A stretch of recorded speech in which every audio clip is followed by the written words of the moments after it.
your seat and get a fly girl and catch this beat while I'm rolling. Hi, my name is Brandon and I'm with the Collision Center, and here's your Tuesday tech tip.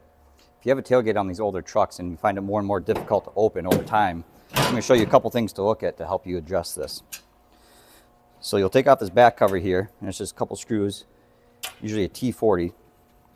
You pull that off, and then if you take a look in here, over time you'll see it gets pretty dirty and gummed up.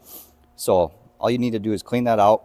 Soap and water works really good, and then spray some WD-40 on that, and then your latch is over here too. And then once you do that, you'll find the tailgate opens nice and one-handed again, just like it should.